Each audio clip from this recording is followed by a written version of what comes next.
It's 7 o'clock. This is the City Council meeting for the City of Minnetrista, May 16th. Our first order of business, just a reminder, please turn off your electronic devices so they do not disrupt our meeting here or put them on silent. There you go. And also, would you please join me in Pledge of Allegiance? I pledge allegiance to the flag of the United States of America and to the republic for which it stands, one nation, under God, indivisible, with liberty and justice for all. So thank you, everyone, for joining us and being here this evening, and also for those that will be watching us on YouTube later on. First order, I'd like to do some introductions. I'm Lisa Whalen, I'm the mayor, and to my left, we have council members Pam Mortensen, John Chumperland, Ann McGregor, and Kathleen Refkin. And then on the end, we have our city engineer, Allison Fauski with WSB.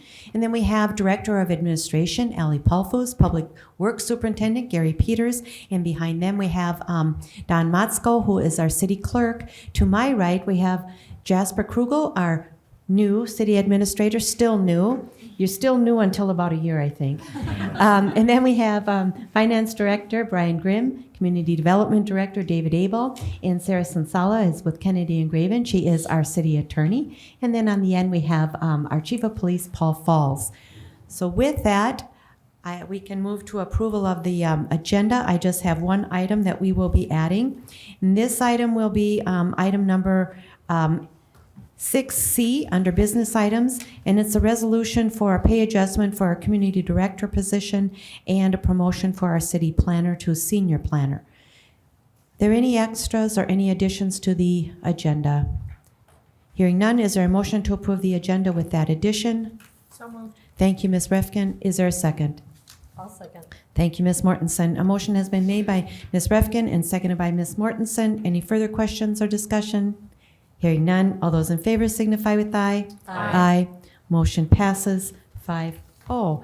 So tonight we have a special guest with us this evening, Kevin Anderson, who is our representative, our commissioner on Hennepin County Board. Thank you, Mr. Anderson, for joining us this evening. It's a pleasure to have you here. Well, thank you so much, Madam Mayor and City Council, for having me. I really appreciate the opportunity to come out and visit. This is the first time I've got to be here in person. I think I might have made it last year virtually. That could be. So it's nice to be out and get to meet people face to face. For those of you who don't know me, I'm Kevin Anderson. I have been serving on the county board since last year. I entered the role with 20 years of experience in IT work, so kind of new at local government. It's been a great learning experience. I have a slew of volunteer experience with my local church, with our schools, helping out with Cub Scouts and dance and all of the things that parents do. I have 4 kids, so we're busy. On the county board, I chair the Public Works Committee. I'm also the vice chair of the Health and Human Services and serve on a number of other boards and committees as designated by the county board. Last year, probably one of the biggest learning experiences for me was going through the county budgeting process. I'm sure you're all aware, but Hennepin County has the largest budget in Minnesota outside of the state of Minnesota. We allocate and oversee roughly $2.4 billion, and over $800 million of that is through property taxes.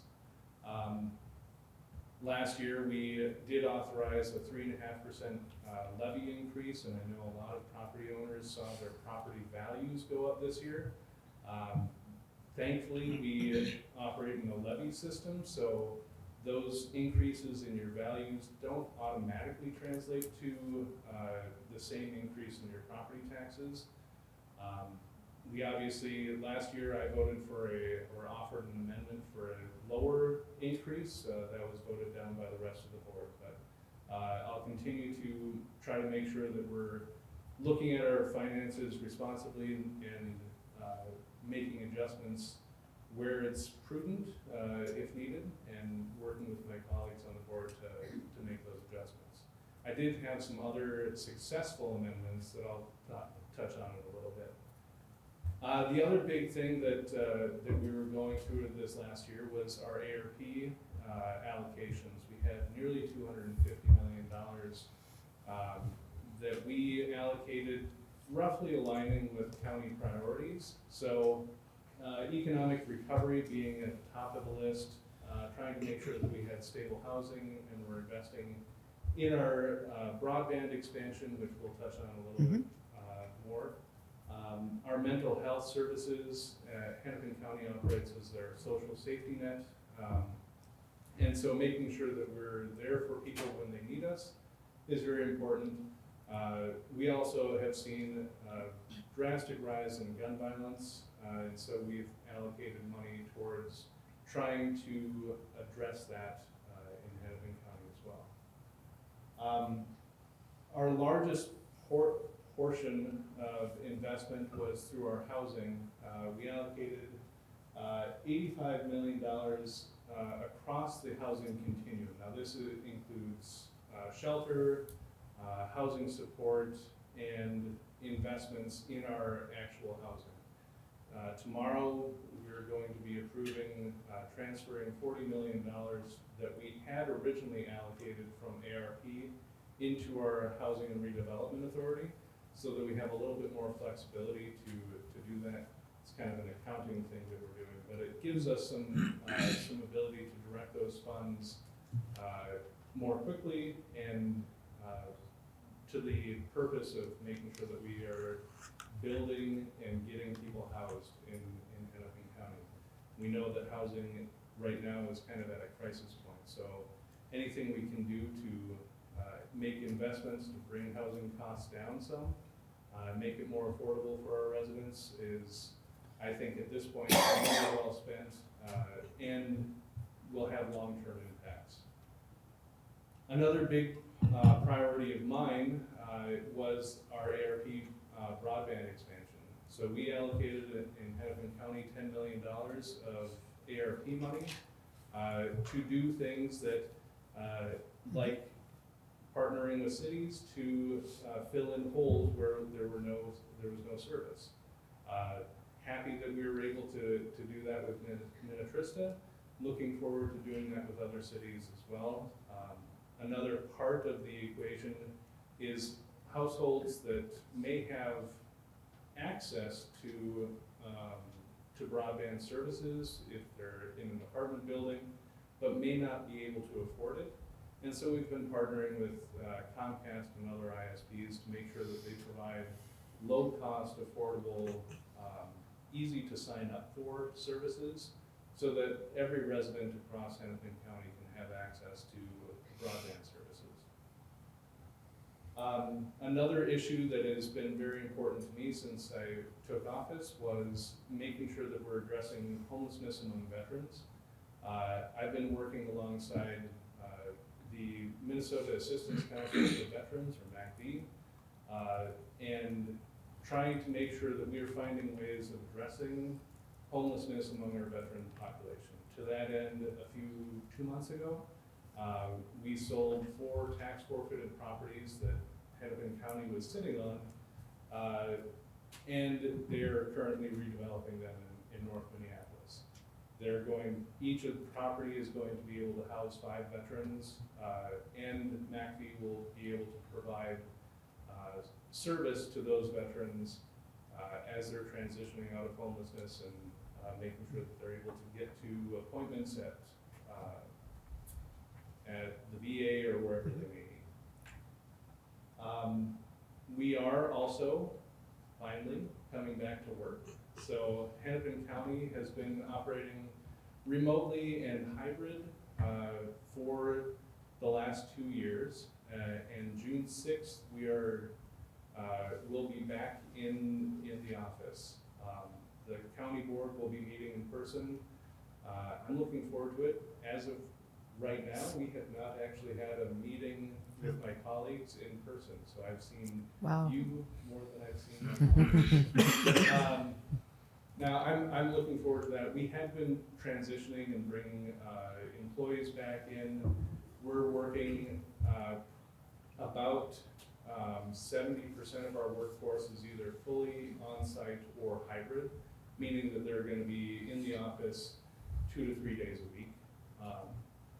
With that shift to a more hybrid workforce, we're planning on having potentially a decrease of up to 20% in our downtown footprint, meaning that we'll have less properties that we'll need to maintain, which will hopefully turn out to be a benefit to taxpayers. Another item that we put forward last year was trying to address gun violence in Hennepin County. We saw the spike happening last summer. I acknowledged that with a resolution acknowledging Gun Violence Awareness Day. That was followed up 2 weeks later, I think 2 weeks later, with a $5 million allocation to partner with community groups that can help interrupt the cycle of violence that often occurs when gang violence happens in a neighborhood. So one person shoots another person, they then retaliate. We're working with partner organizations to try to disrupt that cycle. We saw some successes in that. We allocated another $5 million this year. I'm really looking forward to seeing what those results are, to see if we can disrupt or interrupt some of the violence that we're seeing currently. Another big part in addressing kind of the overall well-being of Hennepin County has been our investment in mental health services. These last 2 years have shown us, and I think really highlighted, how difficult it can be. Having gone in pandemic mode and families experiencing isolation, students not being with their peers, people who may already be predisposed to mental health issues, seeing those issues worsening, it's led to an increase in opioid use. And so we are investing heavily in services to try to prevent and better serve those individuals who have needs, mental health needs. Some of this is an expansion of the school-based mental health. That's something that I was very interested in making sure that we're getting into every school. And we've expanded our 1800 Chicago facility to 24 hours so that people who are experiencing a mental health crisis has a facility no matter what time they may experience it. Another item that we invested in early on was the North Metro, I'm going to get this right, North Metro Regional Public Safety Training Facility. That's located in Maple Grove, but this facility serves the Sheriff's Department and local law enforcement agencies, not just in Hennepin County, but region-wide. The expansion is going to allow for more timely access to the training facilities so that officers, new officers that are coming on, will be able to go through their training and get it done so they can be out on the street and be effective. Another item that we invested in was expanding our embedded social worker program. This is where we pay 50% of the cost of an embedded social work to a police department to help respond to individuals who might be experiencing mental health need or are better served by a social worker. So I see that you're a part of that expansion, so I would love to hear from you at some point how that's going. So I've heard from other municipalities that they've seen reductions, sometimes up to 80%, in repeat calls that really don't deserve to be responded to by police. Or they don't need to be responded to by police. So with that, I'll open it up for any questions. Thank you, Commissioner Anderson. So just quick, a big thank you to you. I know you were involved and had your fingers in the broadband grant that we are receiving. Great, very grateful for that. Thank you. Also the embedded social worker I know that's going to be part of or is part of our police force as a number of entities around here. And just one other question. You mentioned the additional public safety training facility and funding for that. Do you have any additional funds available for grants for local police such as ours for that type of thing? So that was a partnership primarily through the sheriff's department, and we did we're doing a joint cost sharing with that facility expansion. If there's something specific, I would be happy to talk to you about what might be available. I have some latitude to be able to Okay. examine and see what we can do. So, I think that would be a good discussion, so yeah. you'll Happy maybe to- hear from us. Yeah, Yes, thank you. please. Thank you. All right, that's all I have. Anybody else? No. And again, thank you for coming and taking time out of your very busy schedule, and thank you for your assistant. So, thank you. Sorry, I'm gonna put you on the spot. This is my son Colin. He's 10. He's always a great helper in pretty much everything I do. So. Well, we're glad he joined you tonight, so welcome, Colin. All right, thank you. Thank you so much. Have a great evening. Thank you. Next, we have our financial audit presentation, and then the council will hopefully receive and accept the financial audit. With us this evening, we have Michelle Hoffman. Did I get, all right, thank you. Oh, there it is, there you go. Thank you for joining us. Yeah, absolutely. Thanks so much for inviting me. As you can see, there's another name there, Lucas Chase, who's a director. He was the director on the audit. He's going to join me as well tonight, but he was unable to. So I'm flying solo tonight, but Lucas was also a part of the audit team, as well as a few of our other folks. So just real quick, some things that I will be going over, and I guess maybe I'll just reintroduce myself since I haven't met all of you. My name is Michelle Hoffman, as was on the slide. I'm principal with CLA. Actually, I was looking at the slide that Commissioner there had up with the Hennepin County building. He had a great building actually of our office right next door. So we're across the street from the big white building right next door where I just came from. We are right across the street from the Hennepin County Government Center downtown. That's where CLA is located. So that's actually, I use that picture, show where we just came from. But anyway, we've been working with the City of Minnetrista for several years now. I've been on the audit for many of those years as well. We're always happy to be back, happy to come back here and present to you our audit results. So just a quick kind of overall summary here of what I'm going to go over. Just some required communication to you as a council. As auditors, you get a formal letter that you'll see as well, and you've probably already seen. But just kind of summarize some of those pieces that we do have to communicate to you as a council. And then overall, our audit results, and then I'll go over some actual financial numbers and financial graphs. You can see kind of some summarized financial information as to where we landed at the end of 2021. And then just a couple other items, as well as I'll certainly open up for any questions you might have. So to start out with our required communication to as governance. Just a few items. We do want to remind you that our audit provides reasonable but not absolute assurance. An audit is always a risk-based approach. We don't pull every single transaction, every single receipt, every single check that goes out. Of course, that would take forever. Brian doesn't want that, I'm sure. But so it is a risk-based approach. So we are providing a reasonable but not absolute assurance on the financial statements for 2021. And another reminder too, there are some significant estimates that are just by nature embedded in those financial statements. Of course, our capital assets, none of us truly knows how long they're going to last. We make our best estimate based on industry knowledge of the assets, but it's inherently an estimate. A couple of the other larger ones there you'll see is your other post-employment benefits liabilities. That's always an estimate based on, we're kind of using various assumptions as to how long folks are going to live, how much healthcare costs are going to be, things like that. Same with pensions. The pension liability is related to your participation in the state-administered pension plans for general employees and for your police and fire.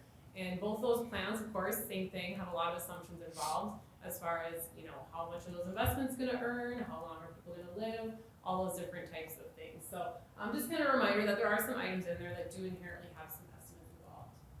As far as accounting policies, we actually have no new accounting policies adopted in 2021, which seems sometimes it's kind of crazy. It feels like every year we're adopting something. Next year there will be something that we'll be here talking about. So 2021 though, there isn't anything that new accounting policies that were required to be adopted by the Government Accounting Standards Board. So nothing in the financials is being presented differently, reported differently, or measured differently. And just also, we always want to note that we definitely received full cooperation of management. Everyone was very prepared as usual. The audit was ready for us. And, if we had any sort of whether it's disagreements, cooperation, we would, or lack of cooperation, I should say, we would communicate those to you. But everything went very well this year for the audit. And we do a couple of what we call past adjustments. They're items that they're not material to the financial statements, and so they weren't adjusted this year as far as current year activity, but the ending balances are actually correct. So a couple of them really related to that, as I mentioned, there's some assumptions on financial statements. One's related to your other post-employment benefits, which we have, again, the ending balances now are correct, but it's more of some of the current year activity in order to get those balances correct. As well as bond premiums was the other bigger one, not material though, that just a change in how the bond premiums you have on your books were being amortized. So just a couple items there that immaterial, so prior period differences that we kind of corrected this year, but nothing, and like I said, any balances are now correct, so they were immaterial, but we just wanted to note those as well. All right, on overall audit results, we are issuing an unmodified or clean opinion on the financial statements for 2021. And that is the best opinion we are able to give. I always say, I know unmodified doesn't sound very good or exciting, but it is the best opinion we are able to give. If we felt we couldn't fully complete the audit or didn't have all the information, we would have to disclaim it or modify our opinion in some capacity. But we are issuing our clean opinion on the financial statements. In addition to auditing the numbers and making sure our financial statements are correct, we do look at the city's internal controls. We don't form an official opinion on them, but we are looking at them in a lot of different ways. And we want to make sure that we look at all the different sort of areas of the city, the types of revenues, expenditures, all your different balances, reconciliations, and make sure that there are those checks and balances in place, that there's internal controls. No one person is in charge of a transaction from start to finish. Of course, if that were the case, it could open the city up to risk. So we do look at all those internal controls. There's really a lot that we actually kind of take a look at. And if we felt there were areas that maybe really could use were some improvement or maybe missing some of those checks and balances, we would include those in our internal control letter. As you can see there, we had no exceptions that we are including. So overall, internal controls looked very good. Another area that we actually do test as well is our Minnesota legal compliance. If you're not familiar with this, what this is the state auditor every year issues kind of a bunch of checklists that apply to different government entities in the state of Minnesota, whether cities, counties, etc.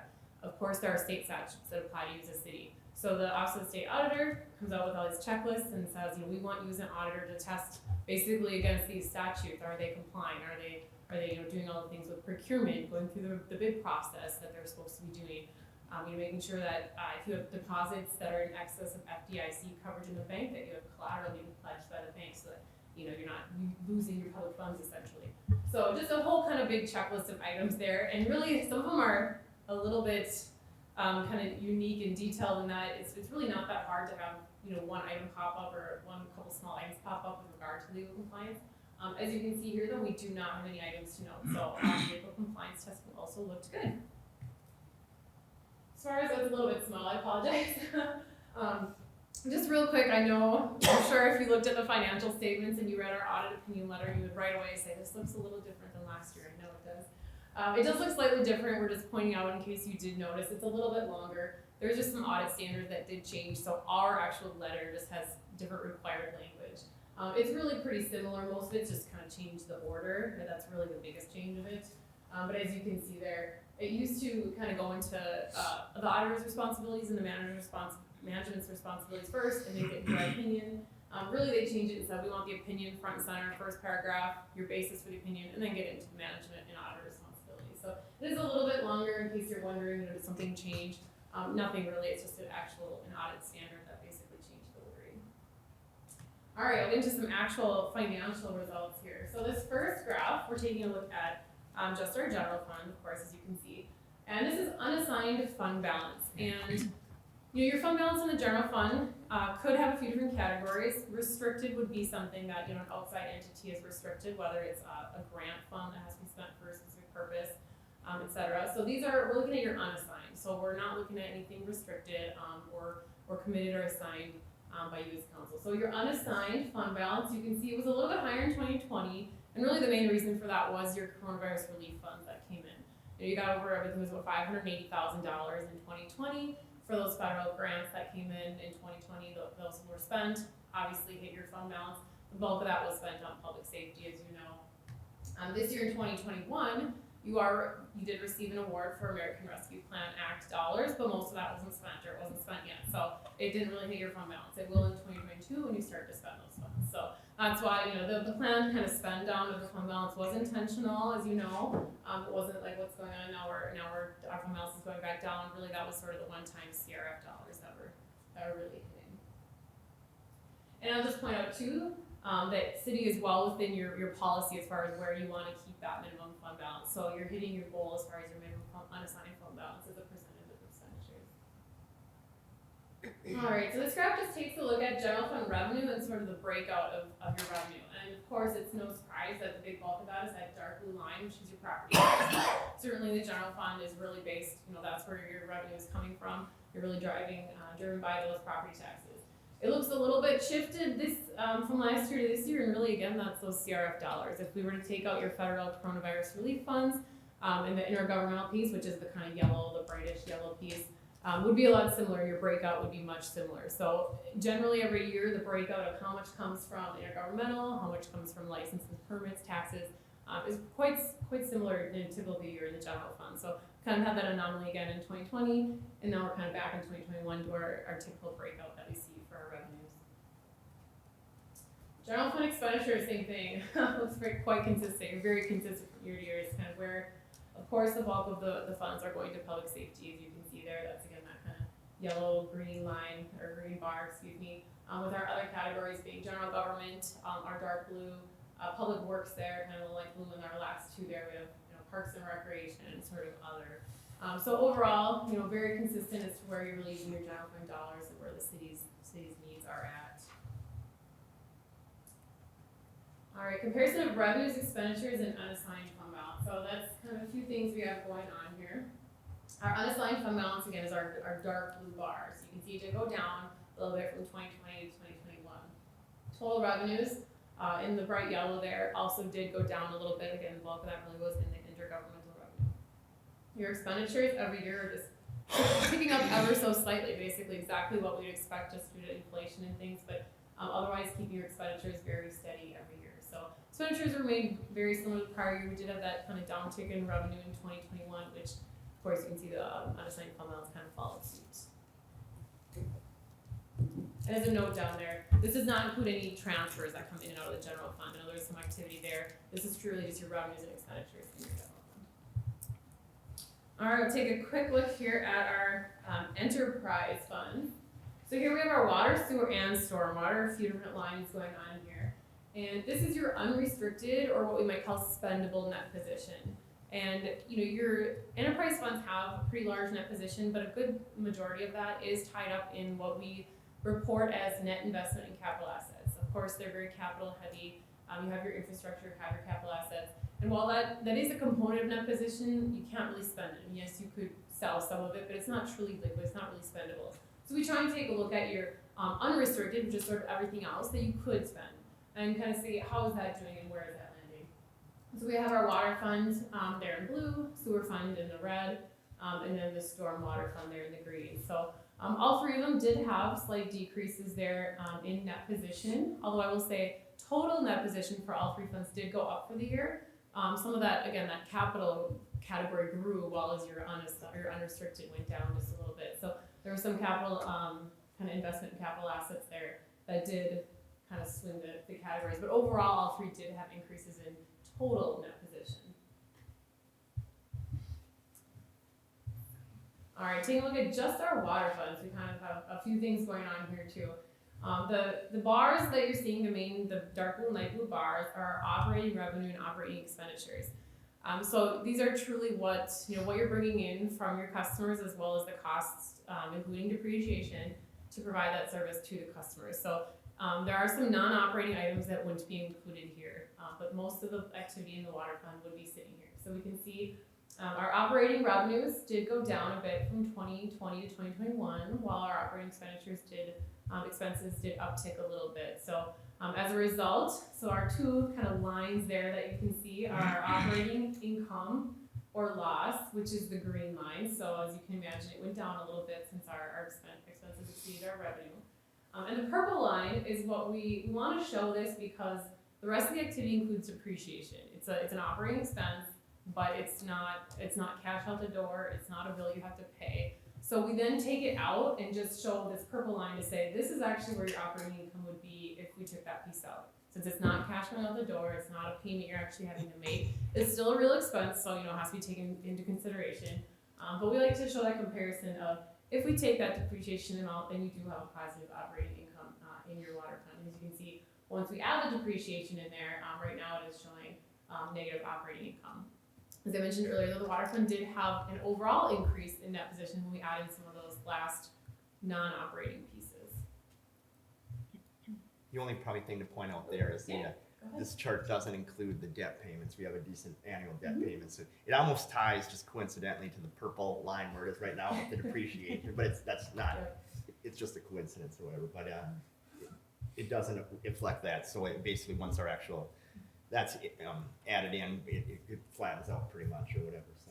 Yeah, so in our enterprise funds, it's kind of Brian is saying is a debt payment doesn't impact your net position at all. It's just cash that it's balance sheet only, so it's not going to show up as an expense. So that is a cash item that goes out, but doesn't hit expenses at all. So wouldn't be kind of in here factored in.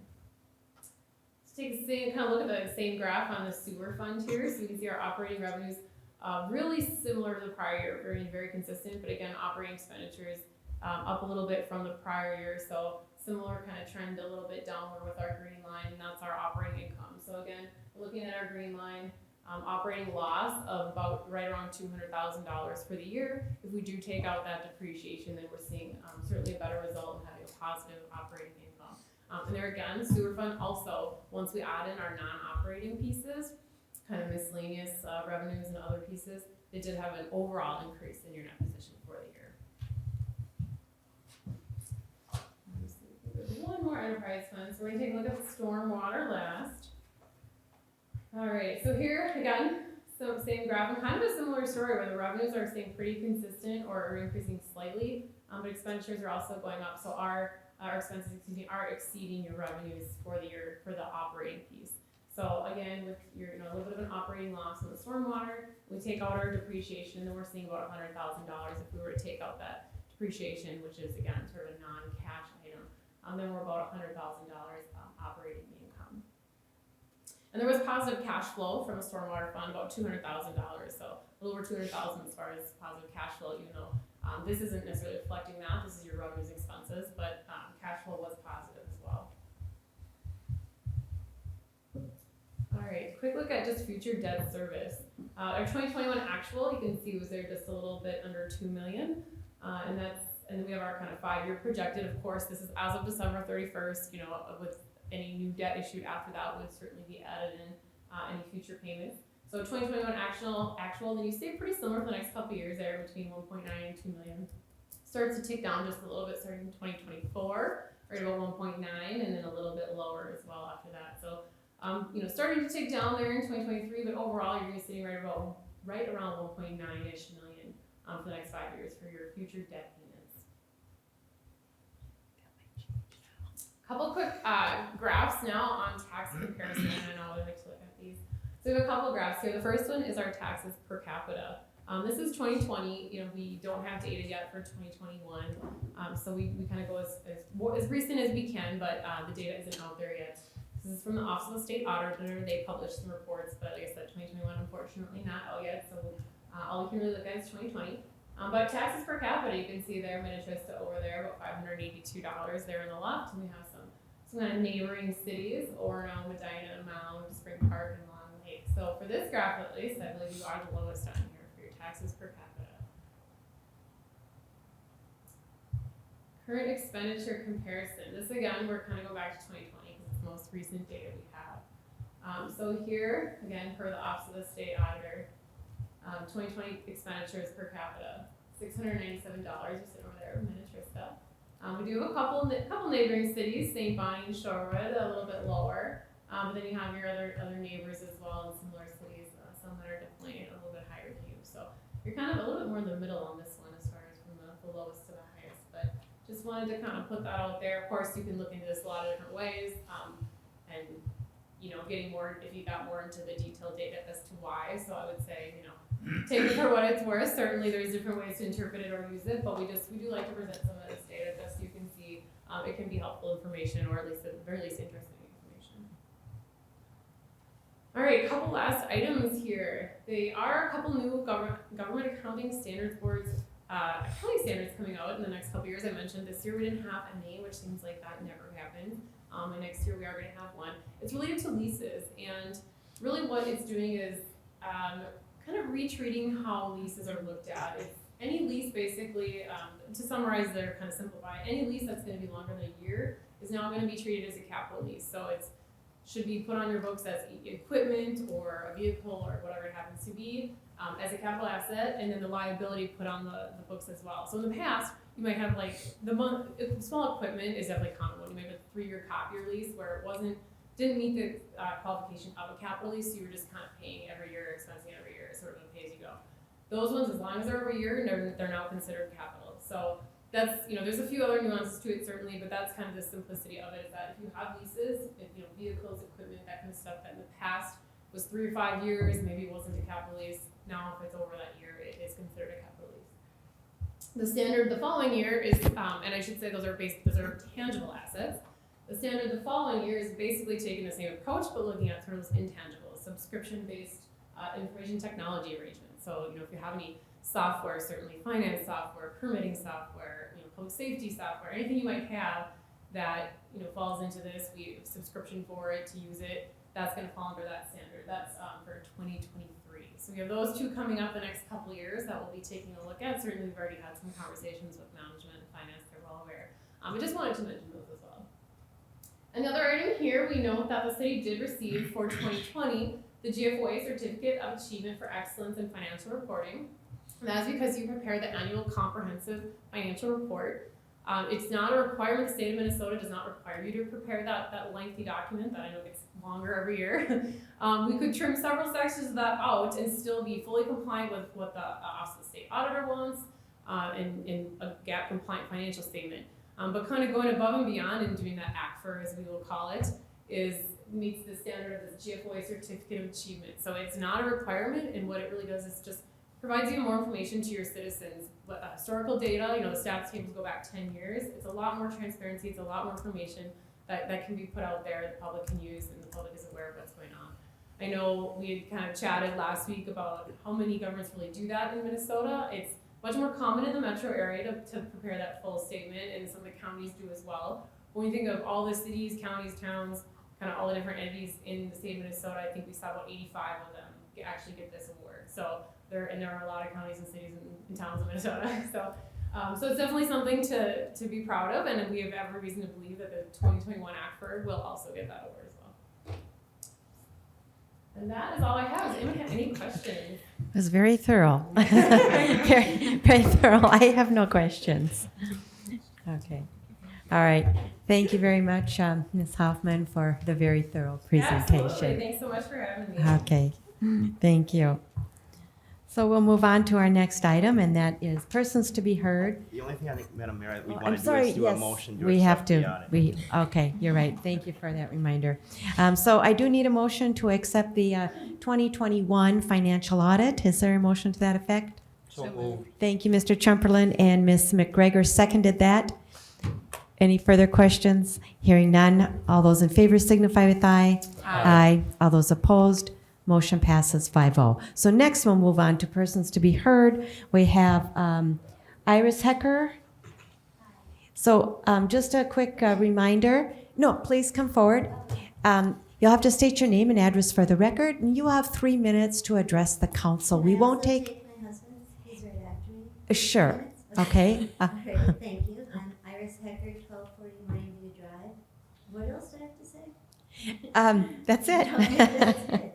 All right, so we need your help, the council's help, on the construction on 1230 Morning View Drive. As you know, originally we requested a copy of the original plan for 1230 Morning View Drive construction, but in late 2020 and then in 2021, last time we requested it, we were 3 days too late, and it had already been approved. After we saw that it had been approved, We looked at it as 25%, the 25% maximum hardcover. We discovered that it was over that. And also they had used our non-conforming deck for the line of sight. We told the owner there was a mistake, and he said the city had approved it. We notified the city.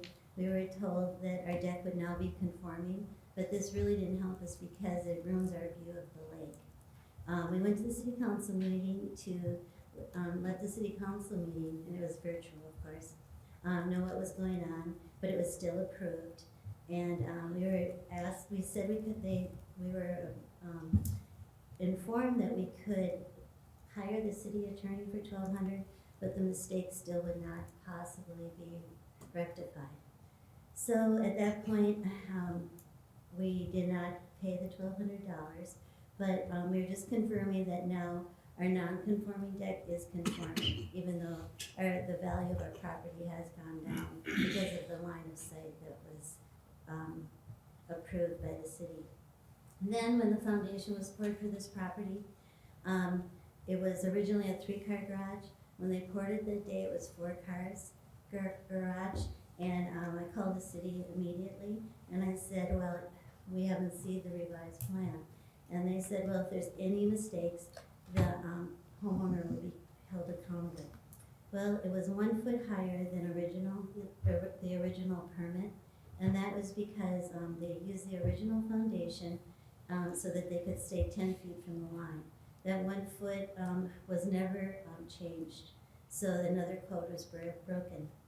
Now, since that mistake was approved by the city, we're hoping that we can have the same exception for our property or anybody who buys our property in the future, since that wasn't changed.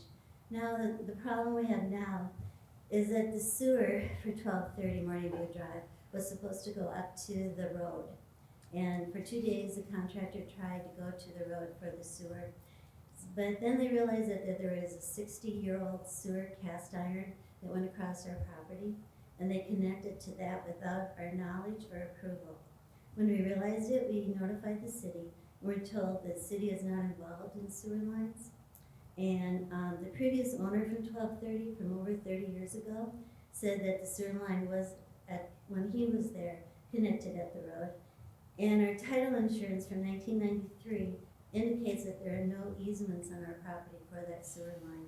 So we would like to have help from the city so that they would keep their sewer line on their property. You have to realize they called their the house that they tore down a cabin in the parade of homes, and now it's a 5,000 square foot house. And I don't think they should be allowed to connect. You know, it just seems to me it only makes sense if they go to the road where the sewer line is. Now, finally, they are now doing the final site plan, and we asked to see the plan that was submitted to the city. There hasn't been one submitted to the city. The neighbor says he's working closely with the city. If history repeats itself, after the grading is done and the site plan is submitted, the city will approve whatever has been done. So 1230 still has to remove tar from a previous driveway. They have added a large paver patio by the lake that wasn't on the original plan. And also 1230 added black dirt that they dug up by the lake to our side of the property, changing the elevation. When I asked the contractor about the final grade, he told me that it was none of my business and that there would be a swale. But no, that's after I called you, Lisa. Sorry. And I was quite upset because it was so disrespectful. So that night it did storm. The black dirt from where he had done the, put it on our side, did block one of our drains and it flooded our garage for the first time ever. So, I don't know what to tell you except for, the city employee did reply to one of our emails saying that we were taking way too much time for this property. And the problem is that if these mistakes hadn't been made, the line of sight and the foundation being too high, we wouldn't be having any of these conversations. All we wanted were the codes to be enforced by Minnetrista. Okay, thank you, Ms. Ecker. So I'm going to address the line of sight here real quick. Mm-hmm. You have an existing deck, And our ordinances say that you take the most protruding point from one house on one side and the most protruding point of the other property. And that's what staff did, and that's what our ordinance says, and that's what was done, and they had to stay behind that line of sight. Now, even though your deck you claim was non-conforming, it doesn't matter.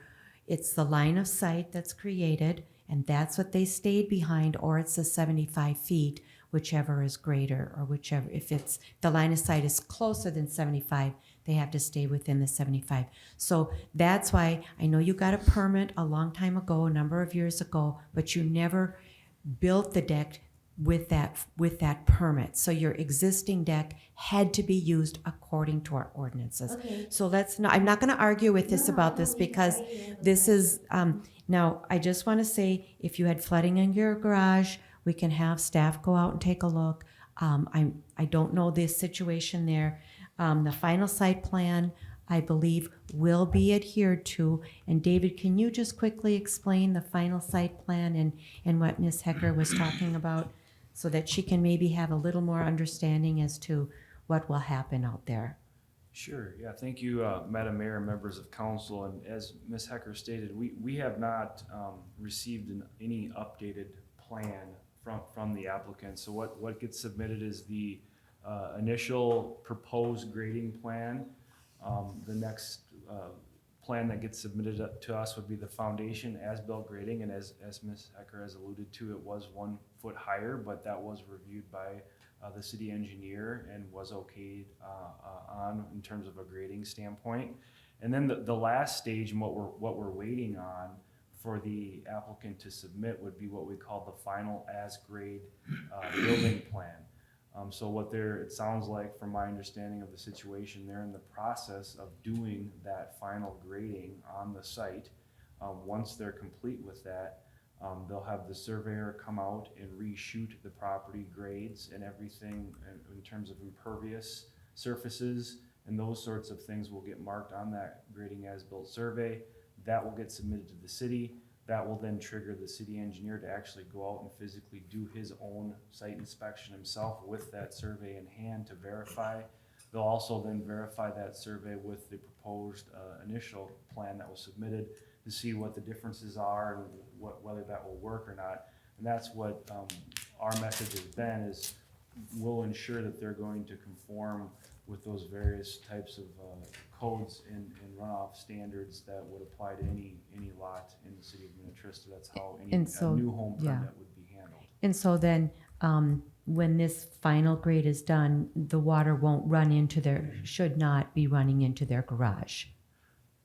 I mean, is that a fair statement? What I can say is that they're preparing what the grades were, where the water was running before they built this new house, and what the engineer is going to do is ensure that no more water is running in those directions than now with this new standard that's being built there. So they're not going to force any more water off the site than what was there previously. Okay. And then the other thing is, Can I say something? let me ask some questions Okay. first, okay? And then can you explain maybe for the council what Ms. Hecker was talking about regarding the $1,200 for the attorney? That would be if they wanted to go to the planning commission. I don't know if you or Sarah want to address that. I can. Thank you, Madam Okay. Mayor and Council. Yeah, that's correct. Just a point of clarification is it's not hiring the city attorney, as the council may recall. That's what we call the administrative appeals process. And so anyone who wants to appeal the decision of staff, whether it's zoning or building official associated, there's an application fee.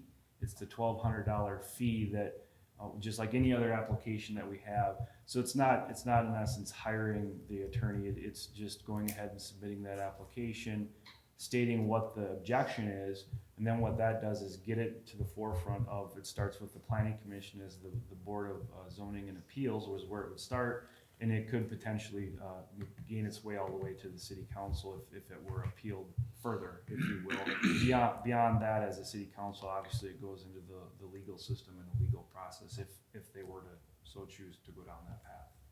Okay. Let me have any other questions? Yeah.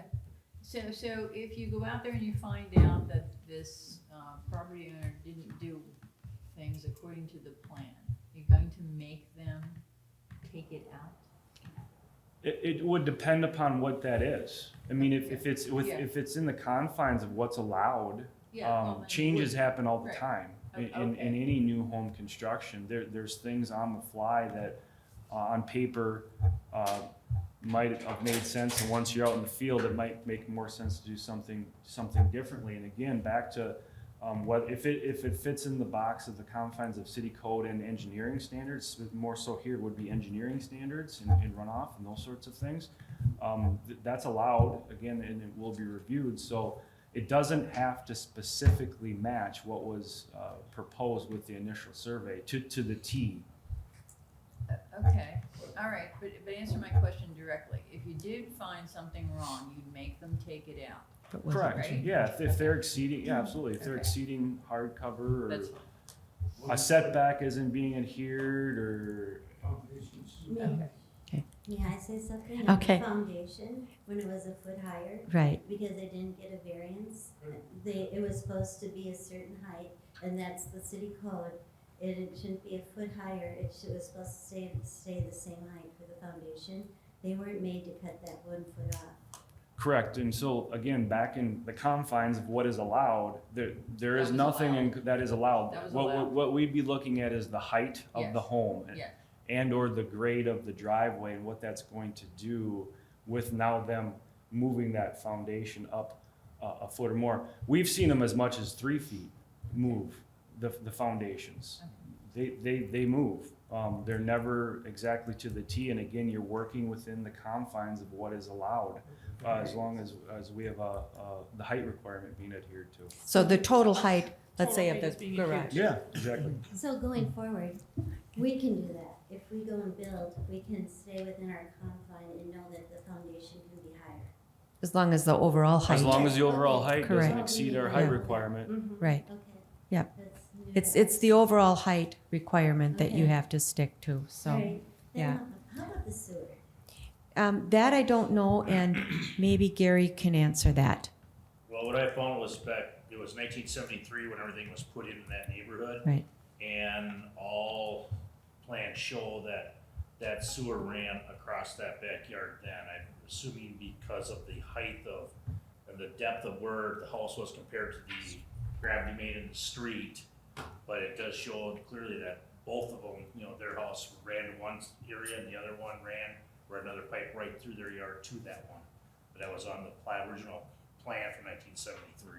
So the pipe has been in there since 73? Correct, that's what everything, Probably that whole the neighborhood went 60s. in. The Yeah. 60s. It probably Because that house was Yeah. the original house was built. built, thank you. 73 was built. But in the everything was 60s. stubbed off back then when they originally put all the piping in 1973, that's where they stubbed it all off to.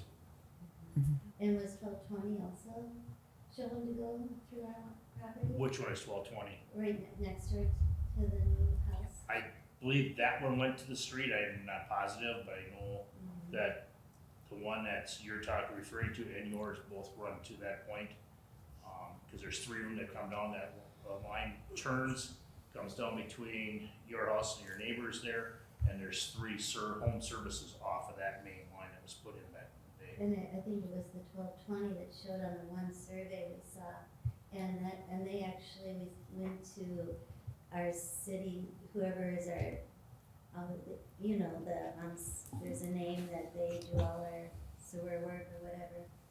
Engineer, what that is, Sarah, whatever. Are you referring to Mr. Cadwa with WSB? Yes, Mhm. thank you. They actually showed me that 1220 went up to the road, so that would be one of the 3. And, his Tom not. Well, Whatever. Whatever, but there's 3 homes that are connected, and probably, Sarah, you can probably address the fact that if certain easements have been in place for a certain length of time, isn't there some kind of legalities regarding that? Surrounding that? Madam Mayor, members of the council, even if there is no easement on their property for the neighbor's sewer line, the neighbor may, if it's been there since 1973, they may have a prescriptive easement over that property. Yeah. So I don't understand why, when I got a title insurance, and they said there wasn't. Yeah, I can tell you firsthand, Mhm. title insurance doesn't cover that, unfortunately. We found out a lot of things recently because of some property we own up north, and title insurance does not cover that. Sorry. So then, since it's such an old, it was such a small house before as a cabin, and now it's a 5,000 square foot house. And I don't think a camera's been put down there since they were disconnected for over a year because of the building. And so when that breaks, who takes care of that? Well, good question. When the main line sewer from their sewer lateral, That goes that'd be the across their homeowner's property. responsibility, whoever sewer line that is. So when they ruin our lawn or whatever that we have there, trees, do they have to replace those? I would assume that it would be placed in kind to what it was. Similar to what we would do in a city right away, if we come in and would have to repair And who something. holds them responsible? I'm not sure legally who would, we'd have to have, there'd have to be more details, if you will.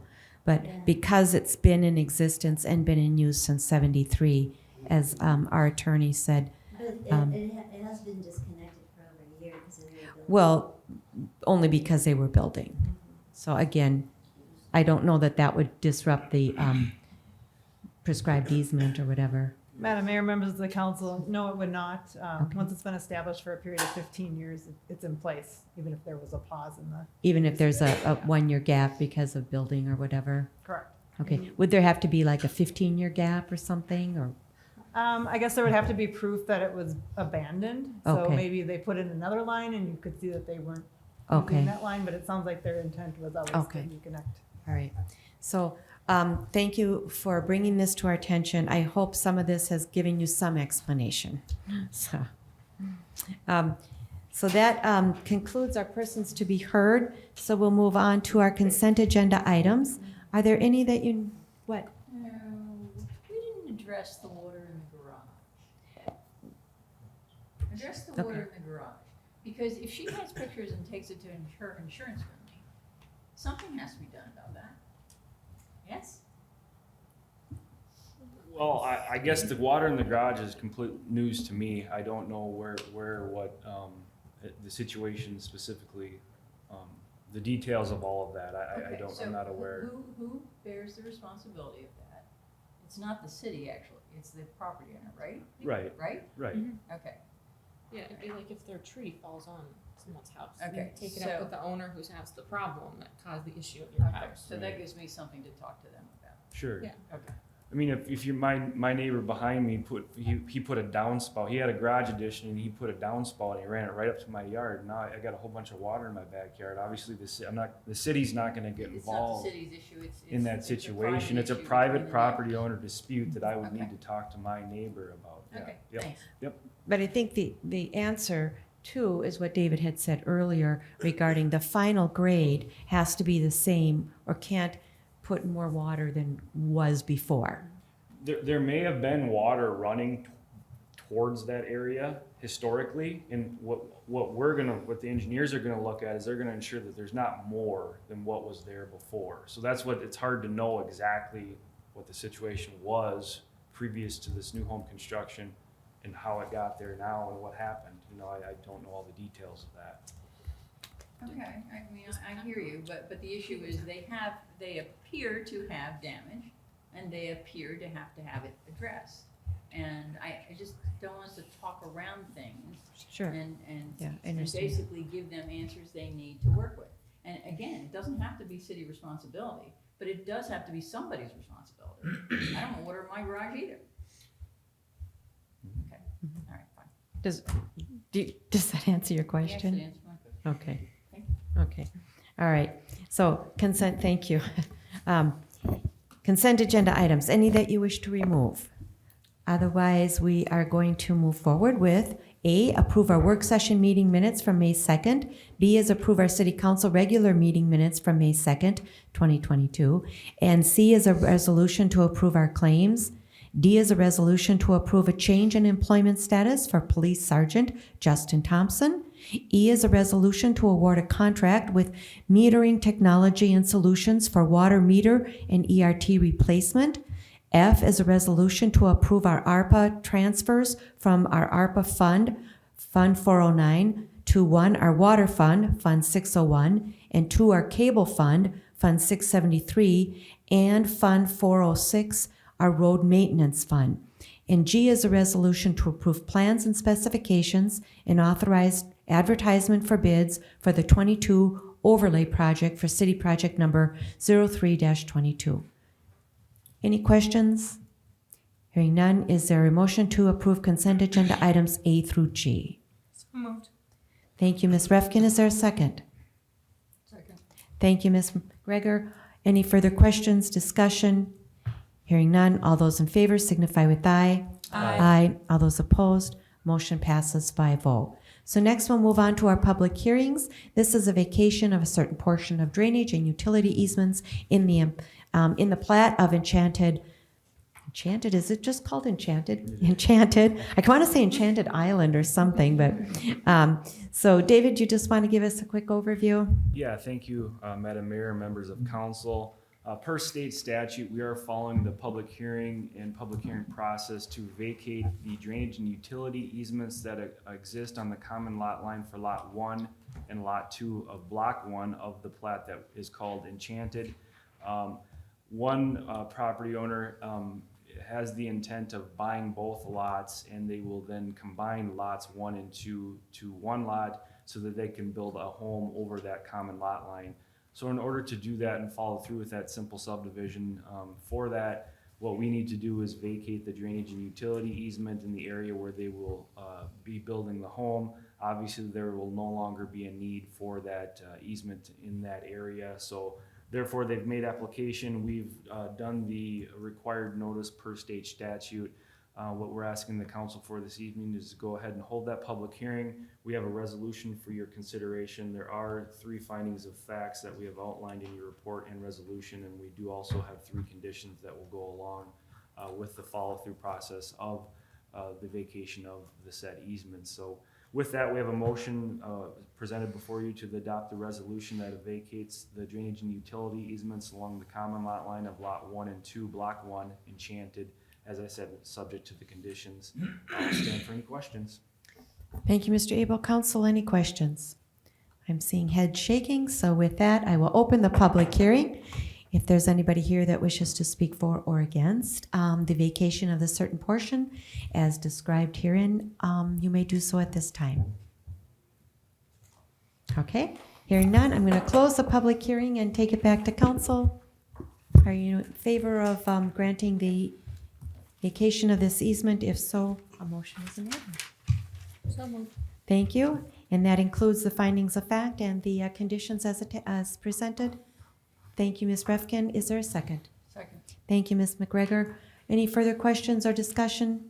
Hearing none. All those in favor signify with aye. Aye. All those opposed, motion passes 5-0. So next, you're welcome. So next, Oh, shoot. it's so warm out. All right. Right, yeah.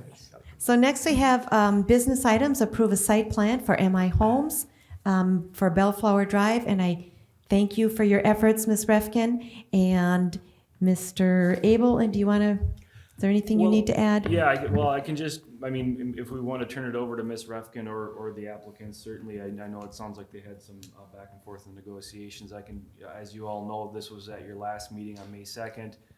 Per direction from the council, they went back to the drawing board, and like I said, credit to where credit is due on how On that all went both, down on both parties, Yep. yes, thank you. Yep. Thank you. Yeah, thank you for your efforts. I know one of our biggest concerns was, of course, parking, and the new layout certainly shows that. We really appreciate that, and appreciate your collaboration here, so greatly appreciated. Any comments or questions? No, John and Emily and I talked on the phone and discussed my concerns and our concerns with regard to parking and everything, and I'm happy with how the parking lot turned out and everything, and the additional lots for the golf carts should help substantially, so. Great. All right. Well then, any other questions or comments from the council? If not, is there a motion to approve the site plan for MI Homes LLC at 6712 Bellflower Drive? So moved. Thank you, Ms. Refkin. Is there a second? I'll second. Ms. Mortensen seconded that. Any further questions? Hearing none. All those in favor signify with aye. Aye. All those opposed, motion passes 5-0. So looking forward to a nice clubhouse and pool area. Thank you. Next, we're moving on to approve our Southwest Water Tower Project Change Order Number 1, City Project Number 0319. Mr. Peters. Thank you, Madam Mayor, Council. This is change order number 1 for the paving of the driveway at the Southwest Water Tower. It's very odd to say change order number 1 and we're almost done with the project and this is our first change order, which is very rare. That's rare. Originally, the driveway was only supposed to go on the first 100 feet because the whole concept was to have the new well and the new treatment plant built there. So why pave everything in if you're going to tear it up in a few years anyways? Now that plans have changed, then we're focusing on, with no water there, focusing our efforts to build our treatment plant wells other places. It only makes sense now to extend the parking lot to its full capacity. What was going to be there was class 5 gravel. It's still going to be based. Everything will be there ready to go. So we're just looking at additional paving. The contractor that they did have originally quoted the first 100 feet for $11,256 for an estimated 46 tons of asphalt. When asked to quote the new one, very surprising to me, it's 3 times the amount of asphalt and it only went up by $15,722. I think it's a great deal. It will increase the contract amount from the $2,228,500 to $2,304,222, but I think it'll be money well spent now. I don't see us doing it in the future. If we don't do it now, it's a lot easier. So we are recommending that you guys approve change order number 1 to extend that paving to the driveway as recommended. Thank you, Mr. Peters. I just have a question. As you know, we're very concerned about the Turk property next door, stormwater runoff from the additional pervious surface. Are we addressing that and making sure that no more water goes towards their property? Actually, I was going to give an update on that. Yeah, they actually looked at that with the SCH engineers and the contractor, and they are reshaping actually a holding pond in an area to help control runoff, and they're actually directing it away from where the original plan was down to run towards Highway 7 out and down the ditch of Highway 7 instead. Okay. So it's being addressed. There's we're actually meeting on site to address some other final grading issues, but there is a nice pond area to hold everything now to accommodate that so we don't have that flooding issue again. So Okay, great. Thank you. And I'm sure you don't want that. I do not want that phone calls call again. Yeah. All hours of the night. Okay, thank you. Any other questions? Otherwise, are we in favor then of change order number 1, which is, like you said, unusual, resulting in a $15,722 increase for the bituminous paving? Thank you, Mr. Trumperlin. Is there a second? I'll second. Thank you, Ms. Mortensen. Further questions? Hearing none. All those in favor signify with aye. Aye. All those opposed, motion passes 5-0. So that, I think, hold on, we have one more business item, I believe. And that would be the one that we added, and this is a resolution for a pay adjustment and promotion. A pay adjustment for our community development director and a promotion for our city planner from planner to senior planner. Who's taking that? Mr. Jasper? I can, yeah. Thank you, Madam Mayor, members of the City Council. We had a very nice discussion today at the work session about this item. Before you tonight are 2 resolutions. One is the promotion of Nicholas Olson from planner to senior planner with an annual salary adjustment of $91,182.63 effective June 1st, 2022. And then there's a second resolution to adjust the annual salary for David Abel, the Community Development Director, to $126,607.34 effective June 1st, 2022. So as described at the work session, those are before you for consideration. I'm here to answer any questions. Council, I know we had a good discussion on this, a lengthy discussion, but are there any other questions or comments? Okay, if we're in favor of that, do you want two separate motions? That would be clear, Okay. yes. So first motion would be promoting Mr. Nicholas Olson. I had to think of his name. Nicholas Olson from planner to senior planner in with the salary as stated. So moved. Thank you, Ms. Mortensen. Is there a second? I'll second. Thank you, Mr. Chamberlain. Any further questions? Hearing none. All those in favor signify with aye. Aye. Aye. All those opposed, motion passes 5-0. And next, the salary increase for our Community Development Director, David Abel, in the amount as stated, because I don't remember the exact amount, by Mr. Jasper. Is there a motion to that effect?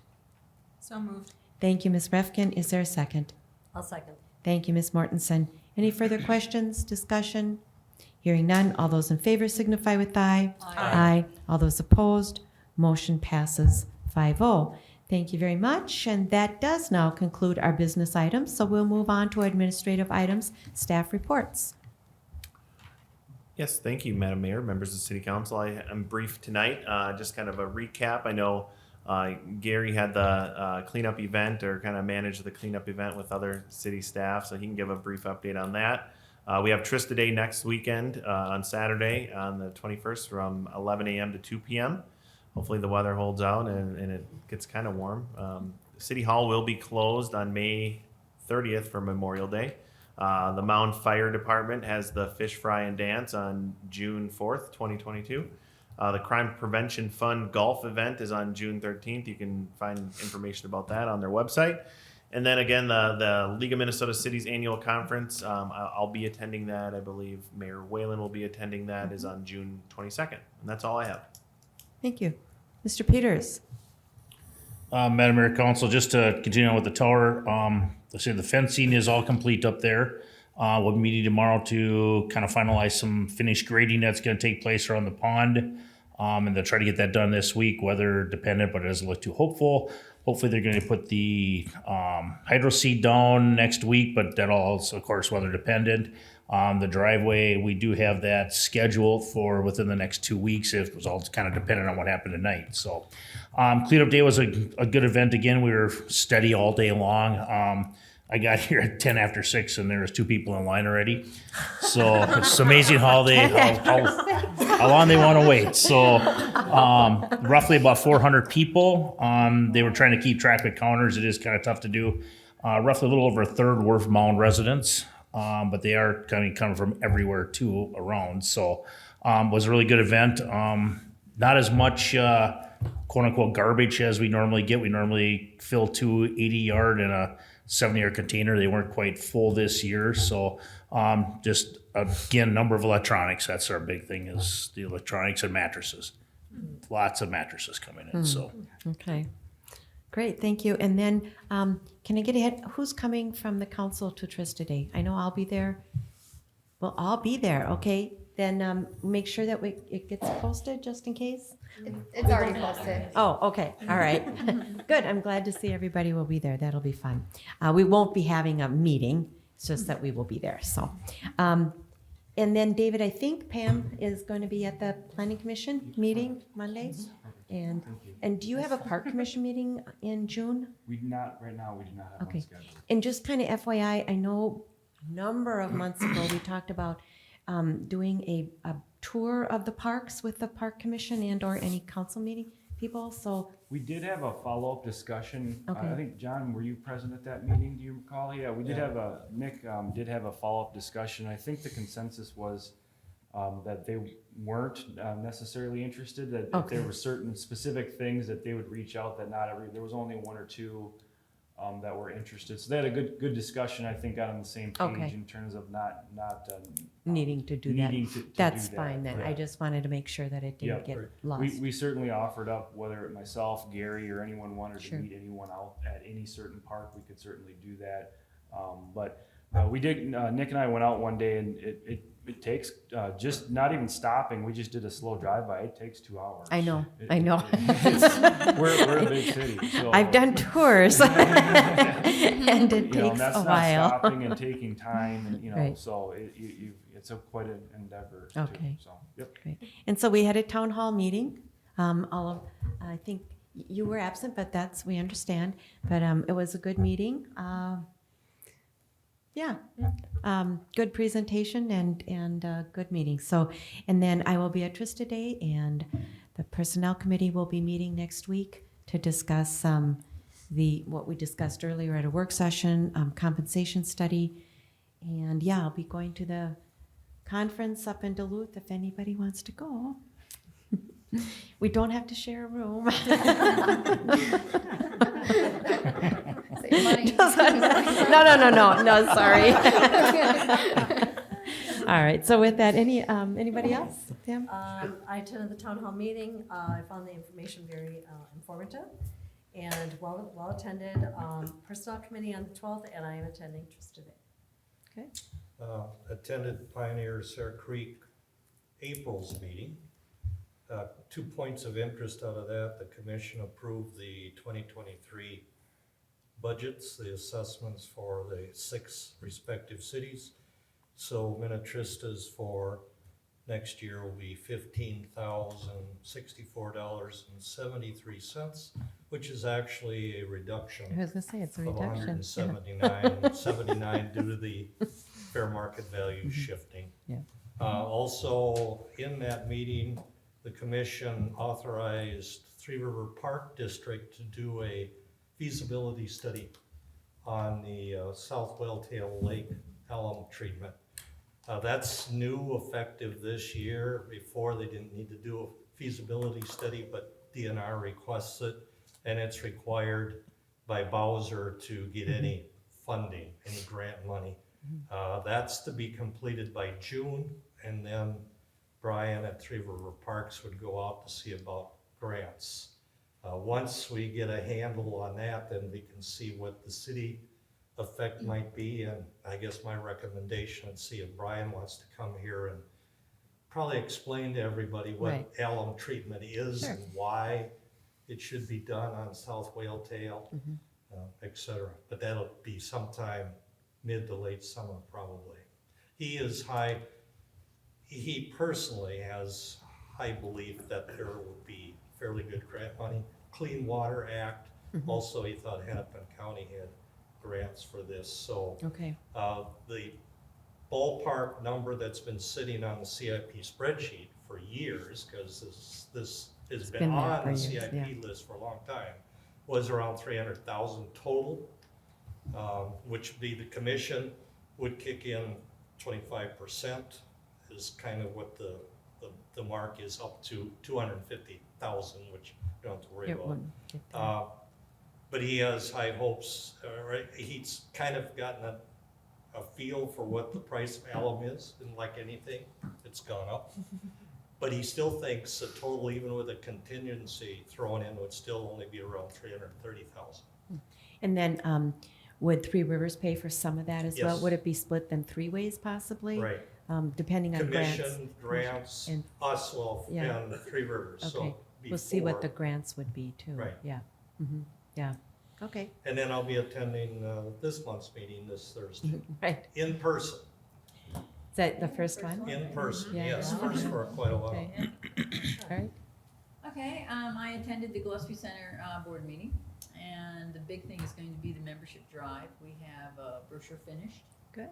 and we're printing it up, and we expect to start handing that out, and we're gonna be very careful about how we hand it out, because it's gonna be a fairly expensive brochure. Printed on white paper, but with color. Nice. So it should work out well. And then I also helped with the volunteer appreciation breakfast. Nice. Ann, do you want me to post that brochure? Scan Yes, it, I post do. it? Okay, just scan it over to me or Okay. drop it off. Yes, thanks.